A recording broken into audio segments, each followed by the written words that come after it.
AP5 Quarter 2 Week 5. Mga karaniwang sakit, sanhi, palatandaan, pamaraan sa pag-iwas at panlunas sa mga sakit ng poultry animals.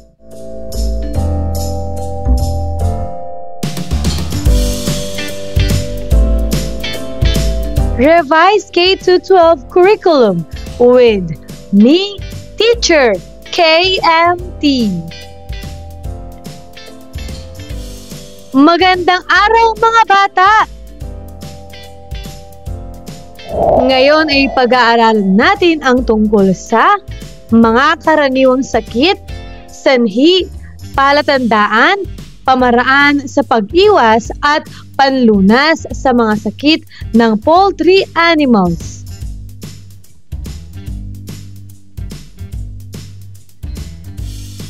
Mga layunin. Una, natutukoy ang mga karaniwang sakit, sanhi, palatandaan, pamamaraan sa pag-iwas at panlunas sa mga sakit ng poultry animals. Pangalawa, naiisa-isa ang mga kahalagahan ng pagtukoy ng mga karaniwang sakit upang maiwasan ang paglaganap nito sa mga poultry animals. At pangatlo, nakagagawa ng natural na gamot lunas sa karaniwang sakit ng mga poultry animals.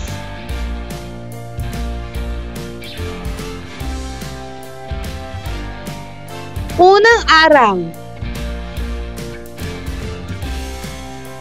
Maikling balik-aral. Paano to? Bilugan ang larawan ng mga poultry animals na karaniwang nakikita sa komunidad. Ano kaya ang tamang sagot?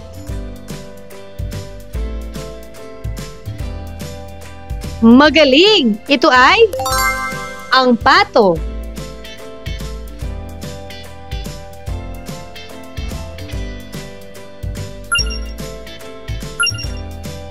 Ano kaya ang tamang sagot?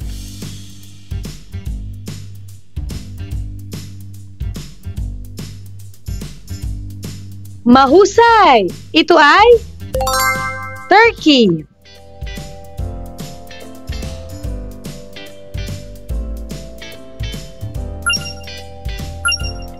Ano kaya ang tamang sagot?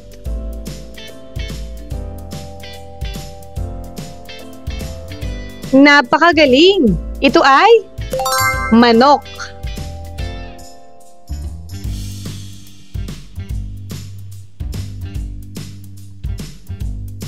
Paglinang sa kahalagahan sa pagkatuto sa aralin. Paano to? Isulat ang tama kung ito ay nagsasabi ng katotohanan at mali naman kung hindi. Isulat ang iyong sagot bago ang bilang. Una, ang mga manok ay hindi ibon. Ito ba ay tama o mali? Magaling! Ito ay mali. Pangalawa, ang mga ibon ay nagkakaroon din ng bulutong. Ito ba ay tama o mali? Magaling! Ito ay tama. Pangatlo, ang mga manok sa bakuran ay maaaring mahawaan ng sakit. Ito ba ay tama o mali? Mahusay! Ito ay tama.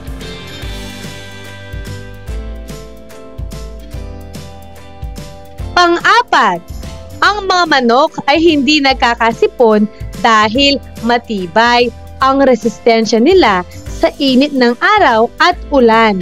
Ito ba ay tama o mali? Magaling! Ito ay mali. Panglima, ang mga inaalagaang manok sa bakuran ay hindi nangangailangan ng bitamina. Ito ba ay tama o mali?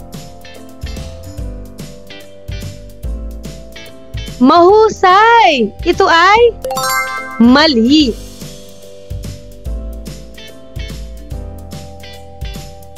Pang-anim, ang mga ibon na namatay sa sakit ay maaaring ulamin dahil hindi ito nakahahawa sa tao. Ito ba ay tama o mali? Magaling! Ito ay mali. Pang-pito, ang pag-aalaga ng manok o anumang klase ng ibon ay maaaring pagkuhanan ng pinansyal na pangangailangan. Ito ba ay tama o mali? Mahusay! Ito ay tama!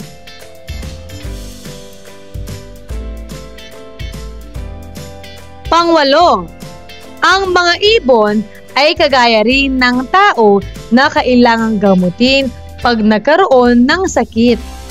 Ito ba ay tama o mali? Mahusay! Ito ay tama!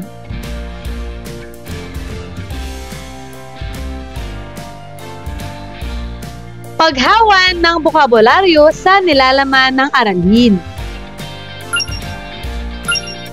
Poultry.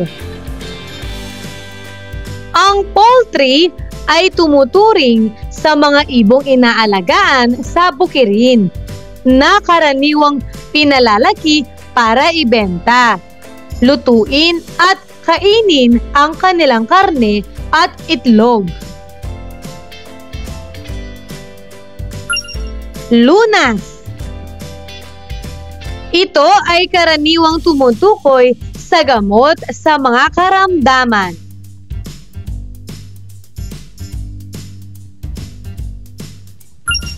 Bitamina.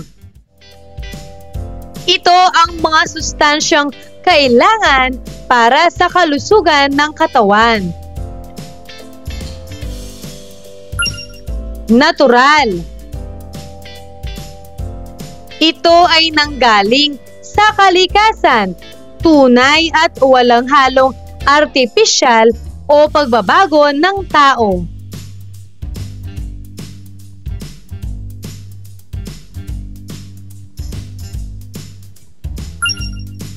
Antimicrobial.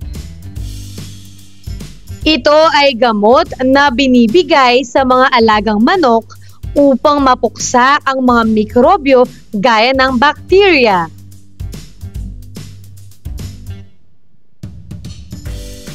Unang aralin, mga karaniwang sakit, sanhi, palatandaan, pamaraan sa pag-iwas at panlunas sa mga sakit ng poultry animals.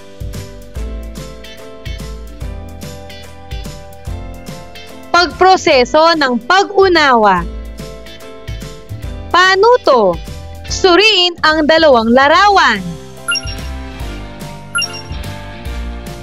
Paghambingin ang dalawang larawan gamit ang Venn diagram. Isulat ang pagkakaiba sa magkabilang bilog at ang pagkakapareho naman sa gitna.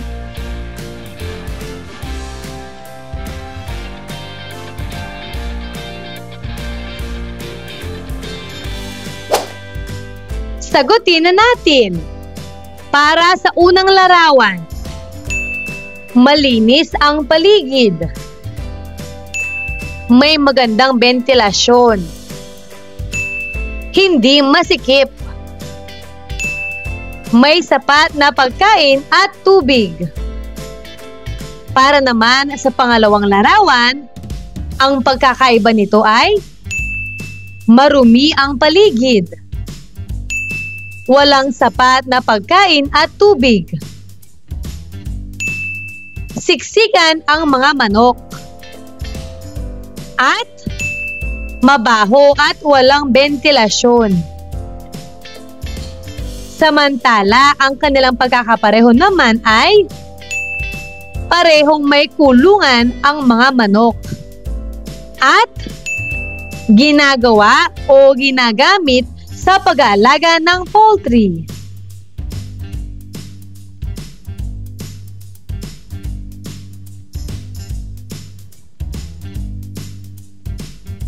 Ikalawang araw. Pag-aralan natin ang mga karaniwang sakit ng poultry animals. Unang sakit, avian flu.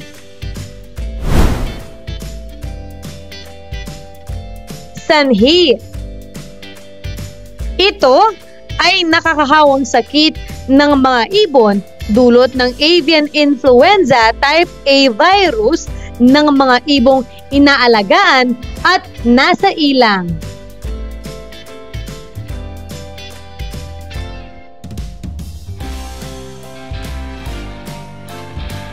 Palatandaan: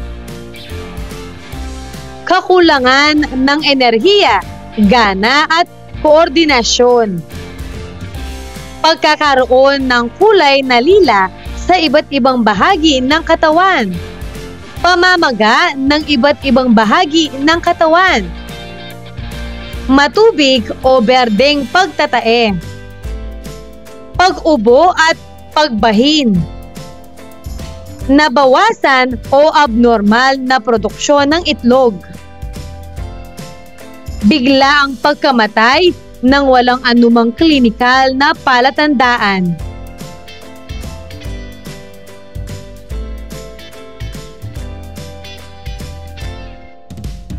Paraan ng pag-iwas at panlunas. Huwag hawakan ang mga ligaw na ibon na may sakit o patay.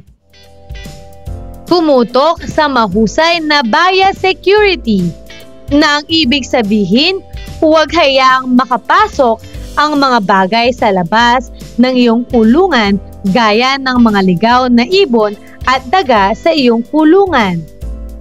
Maghugas ng kamay bago at pagkatapos hawakan ang mga ibon.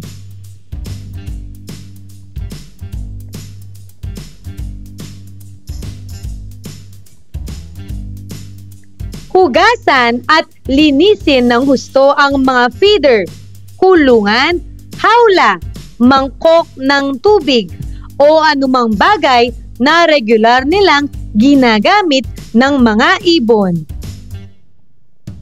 Kung magdadala ka ng mga bagong ibon sa iyong kulungan, i-quarantine sila sa loob ng 10 araw sa isang hiwalay na lugar upang makumpirma na sila ay malusog at hindi nagpapakita ng anumang mga palatandaan ng sakit.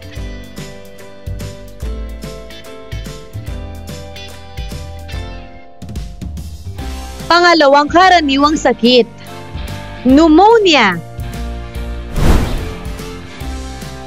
Sanhi. Sa sakit na ito, ang bakterya na Mycoplasma galsepticum ang nakakaapekto sa iyong mga alaga. Mas laganap ito kapag stress ang mga alaga.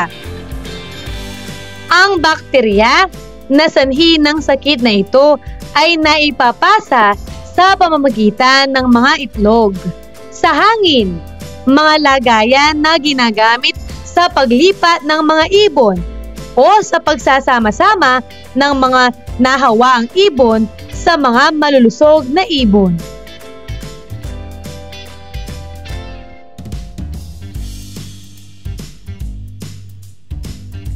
Palatandaan. Ang mga sintomas ng pneumonia ay paghahatching o sneezing, pagsisinghot o sniffing, pag-ubo o coughing, senyales ng respiratory disease, mabagal na paglaki o slow growth, basang ilong.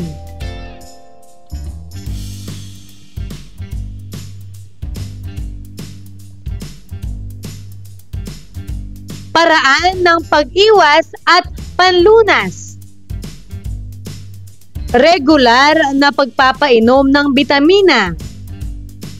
Kung magdadala ka ng mga bagong ibon sa iyong kulungan, i-quarantine sila sa loob ng 10 araw sa isang hiwalay na lugar upang makumpirma na sila ay malusog at hindi nagpapakita ng anumang mga palatandaan ng sakit. Kumonsulta sa veterinaryo para sa antibiotics o lunas. Pangatlong karaniwang sakit, ang fowlpox.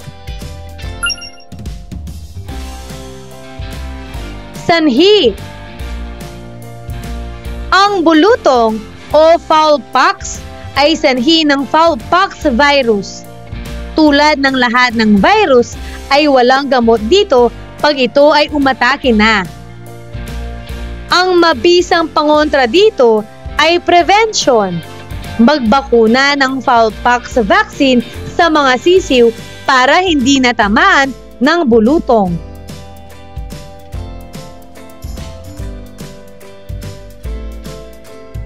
Palatandaan. Kabilang sa mga pangkalahatang sintomas ng fowlpox ang scabs sa mga lugar na walang balahibo, pamamaga sa mata na may crusting o discharge, pangangati o paghagod ng mukha, pagsugat ng paa o binti, pagbaba ng timbang, anorexia o hindi kumakain, hirap sa paghinga o may open mouth breathing.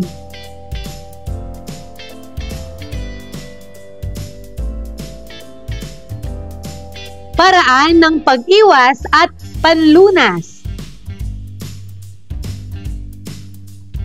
Pagbabakuna.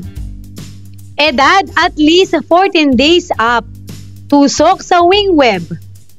Kailangan after 3 days sa pagbakuna nito ay may makita kang scab o parang bulutong para siguradong tumalab ang bakuna mo.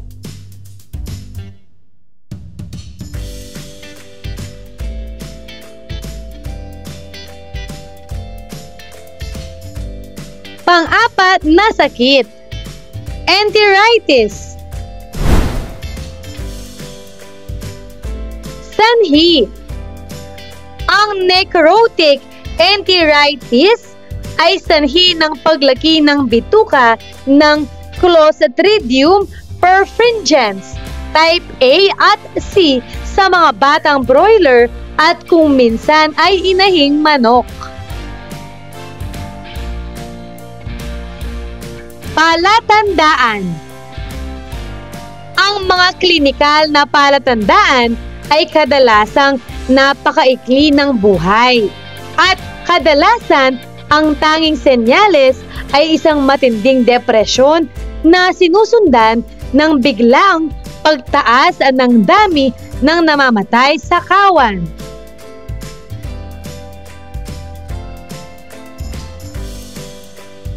Paraan ng pag-iwas at panlunas. Ang paggamot ay sa pamamagitan ng inuming tubig na may gamot na antimicrobial. Panglimang sakit, fullerosis. Sanhi.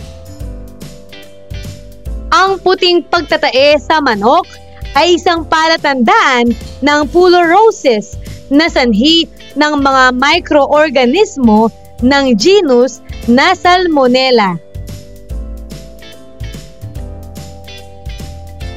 Palatandaan.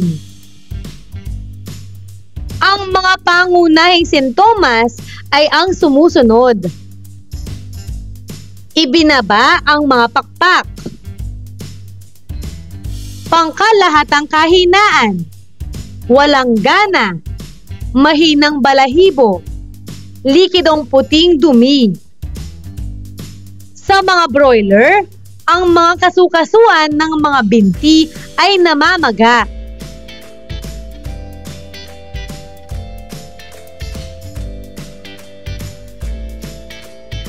Paraan ng pag-iwas at panlunas. Ang mga manok ay binibigyan ng mga antibiotics ng grupo ng tetracycline at mga gamot na antimicrobial na may feed.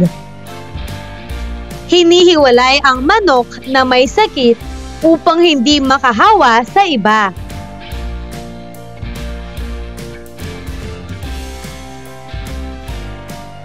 Pinatnubayang pagsasanay. Tukuyin ang sakit ng bawat poultry animals na nakalagay sa ibaba. Basahin ang mga sintomas bilang patnubay sa iyong pagsagot. Para sa unang sintomas, matinding depresyon na sinusundan ng biglaang pagkamatay. Ano kaya ang sakit? Tama! Ito ay enteritis.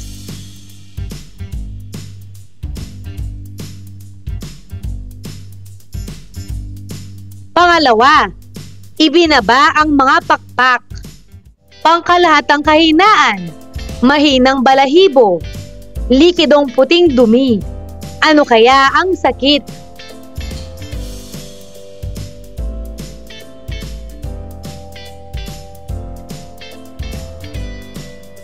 Mahusay! Ito ay fullerosis.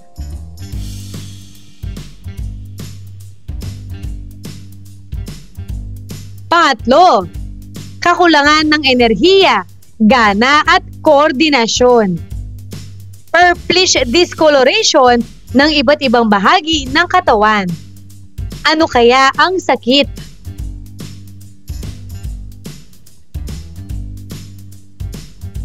Napakagaling!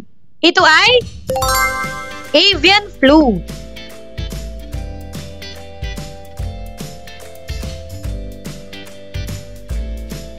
Ikatlong araw.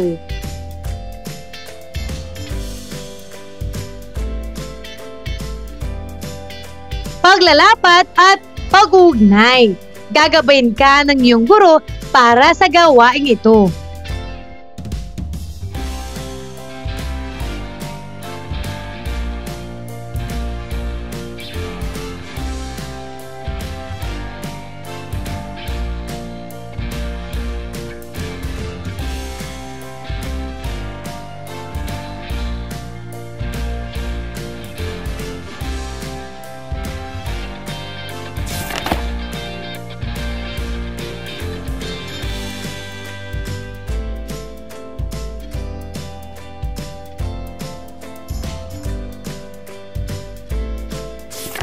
Narito ang mga posibleng sagot.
Pangalawang aralin, paghahanda ng natural na gamot bilang lunas sa mga karaniwang sakit.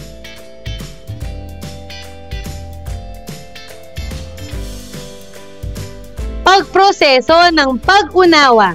Gagabayin ka ng iyong guro para sa gawain ito.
Ngayon, pag-aralan natin ang listahan ng mga halamang gamot para sa mga karaniwang sakit ng mga poultry animals at iba pang hayop. Para sa unang halamang gamot, luyang dilaw. Sakit o karamdaman ng hayop.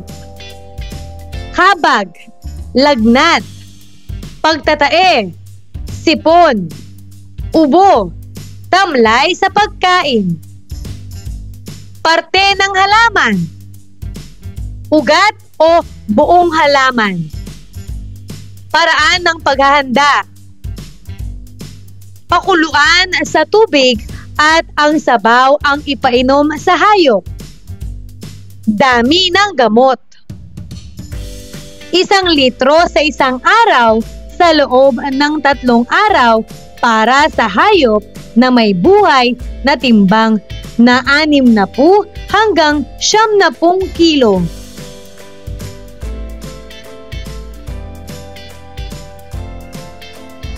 Pangalawang halamang gamot.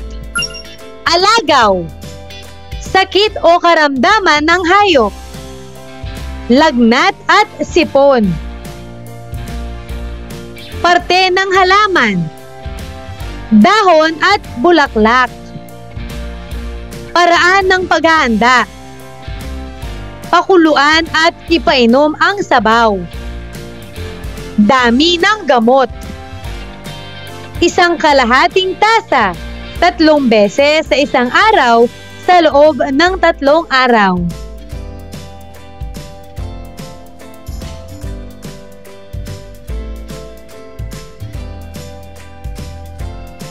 Pangatlo, bayabas. Sakit o karamdaman ng hayop. Pagtatae at sipon. Parte ng halaman. Dahon. Paraan ng paghahanda. Pakuluan sa tubig at ipainom. Kung may sugat, ay dikdikin at itapal ito.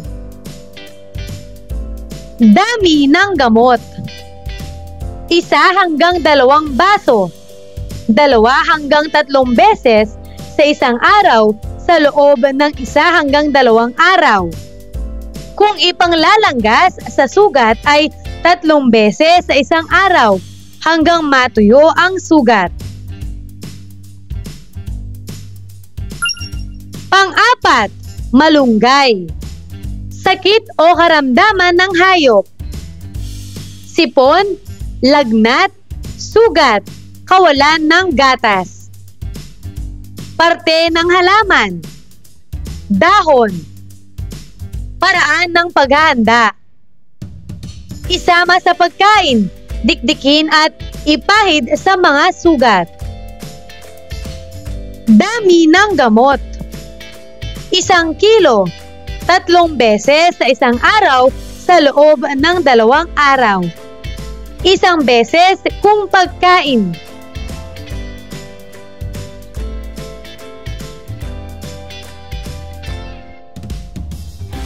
Ika-4 na araw.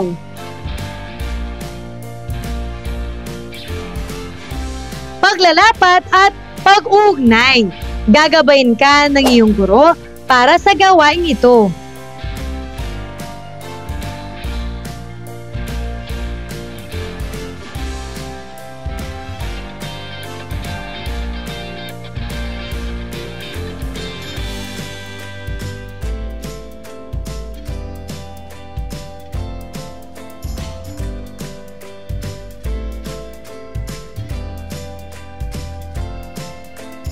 Pabaong pagkatuto. Remember me. Tukuyin ang mga karaniwang sakit ng mga poultry animals.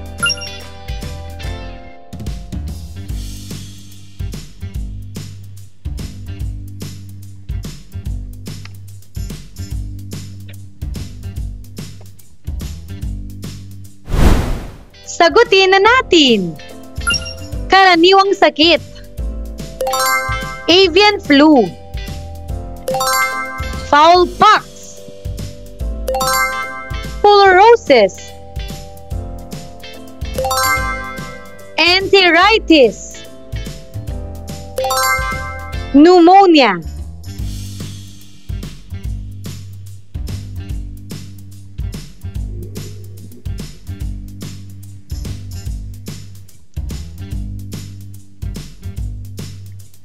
Pagninilay sa pagkatuto.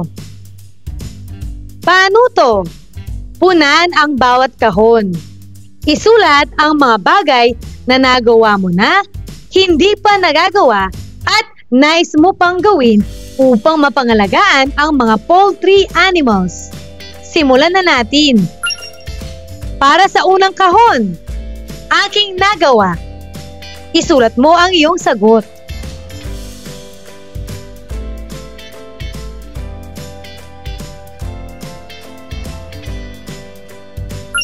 Para sa pangalawang kahon, hindi pa nagagawa. Isulat mo ang iyong sagot.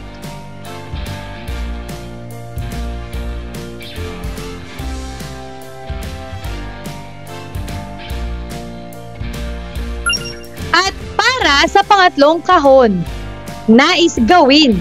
Isulat ang iyong sagot.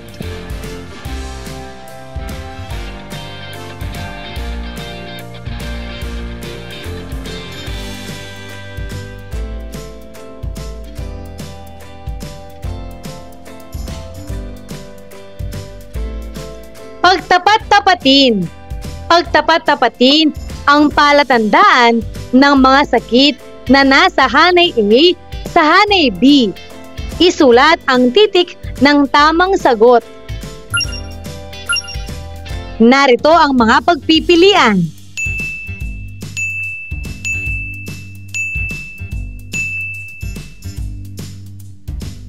Para sa unang bilang, ang puting pagtatae sa manok ay isang palatandaan.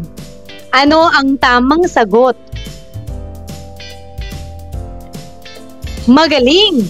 Ito ay E. Fullerosis.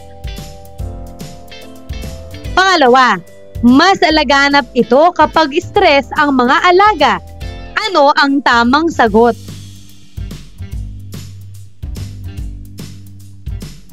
Mahusay! Ito ay B. Pneumonia. Pangatlo, ang necrotic enteritis ay sanhi ng paglaki ng bituka ng Clostridium perfringens. Ano ang tamang sagot?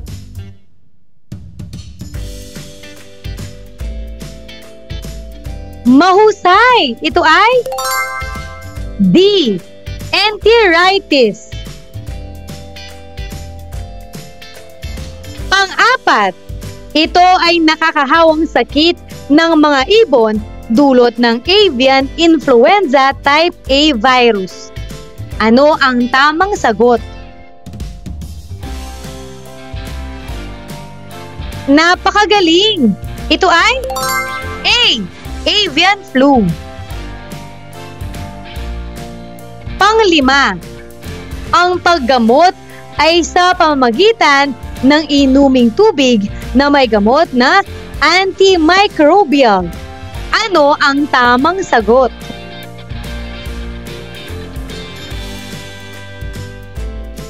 Mahusay! Ito ay D. Enteritis.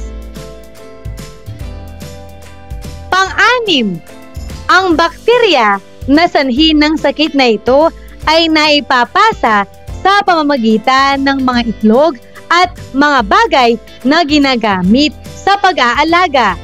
Ano ang tamang sagot?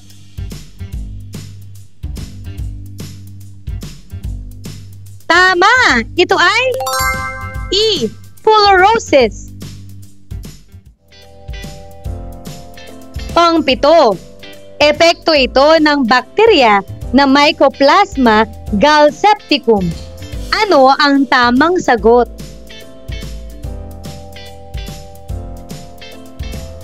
Mahusay! Ito ay B. Pneumonia. Pang-walo, isa sa mga palatandaan nito ay ang pagkakaroon ng purplish discoloration ng iba't ibang bahagi ng katawan.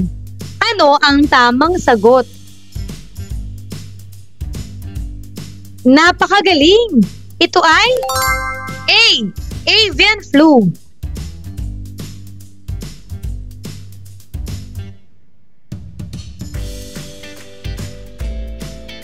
Mahusay mga bata!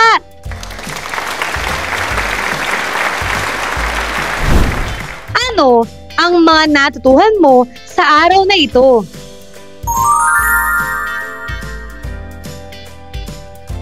Ngayong araw na ito, natutuhan ko ang tungkol sa mga karaniwang sakit, sanhi, palatandaan, pamamaraan sa pag-iwas at panlunas sa mga sakit ng poultry animals. At ang natural na gamot, lunas sa karaniwang sakit ng mga poultry animals.